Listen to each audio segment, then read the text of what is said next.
All right, thank you for tuning in.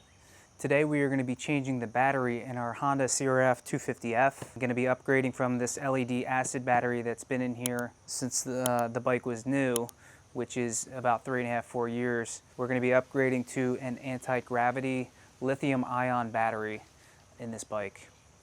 So when I bought this bike used in April, about 5 months ago, the previous owner had said that there was some issues with the battery. It may be a little bit weak and it may need to be replaced.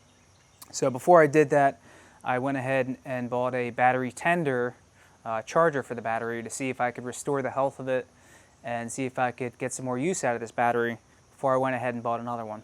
So that's what I did. I bought a battery tender, charged it up. It seemed to be working fine. I did have a couple issues where the battery did die, but charged it back up with the battery tender, and it was good to go for pretty much the last 4 or 5 months. Just recently I was riding on a gravel road and I stopped the bike just for a minute. The headlight was still on, and it was about 30 seconds before I turned the key off, and just that 30 seconds zapped the battery enough to where I couldn't start it back up and I was stranded. Luckily it was a gravel road, and I called somebody to bring my truck in a couple minutes, and you know, it wasn't a bad situation. It could have been a lot worse. But it was kind of a wake-up call for me to go ahead and upgrade the battery. So I decided to go with the anti-gravity lithium-ion battery for a couple of reasons. Lithium-ion batteries seem to be a little bit stronger and seem to last longer than lead-acid batteries, which is good. There's also a feature on the battery, there's a restart button on it. So if it does die, there's a button on it that you can press that will give you enough power to at least start your bike and get you out of a situation where you're stranded, which I thought was a really neat feature. I've upgraded this bike to make it street legal, and in doing so I had to add, several electrical components to it: a headlight, a blinker, a horn, tail light, everything you need for it to be street legal. Also a USB charger for my phone. So the bike is drawing a lot more power off the battery, so I do want a battery that's going to last and be as strong as I can get. So I think the anti-gravity lithium-ion is a good choice, and today we're going to go ahead and put it in. We're going to show you how we install it and walk you through the steps. Okay guys, here we are. We're going to be installing our anti-gravity lithium-ion battery in our Honda CRF 250F. First thing we need to do is take off our plastics here. Take off our plastics here. All right, we have this big mess just because I've made this bike street legal with a Tuscan Duro lighting kit, but we need to get through this to get our battery out and put in the anti-gravity LED battery. So let's move some of this stuff aside. We are going to have to reconnect our lighting harness and our trickle charge for our battery tender. So let's get a Phillips head screwdriver, take this off.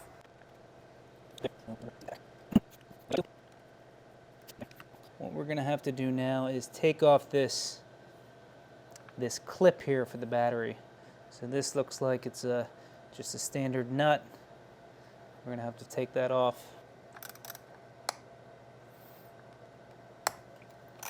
Yeah, that was on there nice and tight. Okay, now this clip can come off.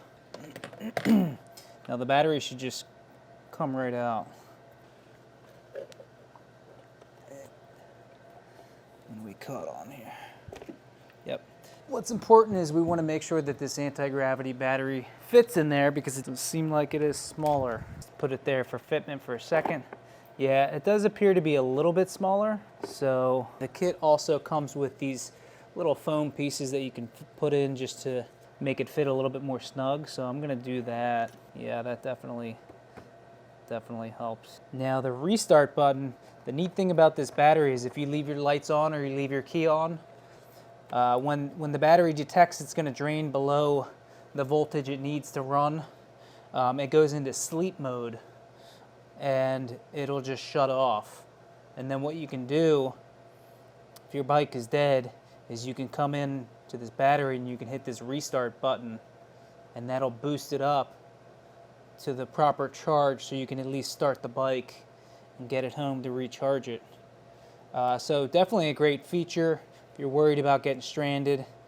I've been stranded and it's not fun, so I'm excited about this battery. Put that in there, and now we can reconnect to that, and that, to that.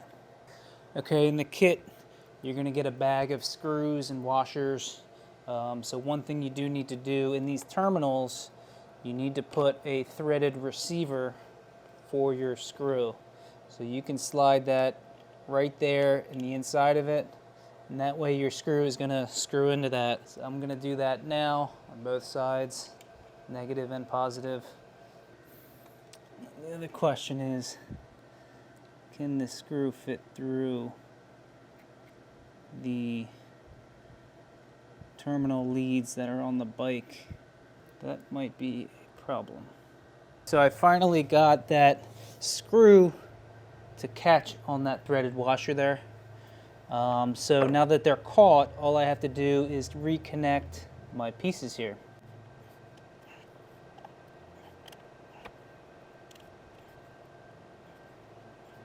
All right, so I've got it all screwed back into the battery. Now we've got to put this battery bracket back in.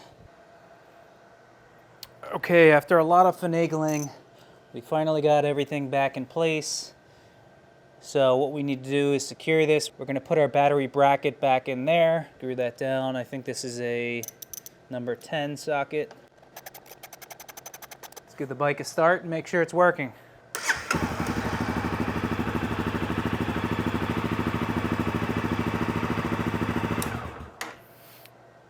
Seems to be working great. Headlight, tail light, all the lights work on the bike, and it starts perfectly. And there you have it. That's how you install the Antigravity LED battery. I'm going to button this up, and hopefully this battery treats us well and gives us plenty of years of riding.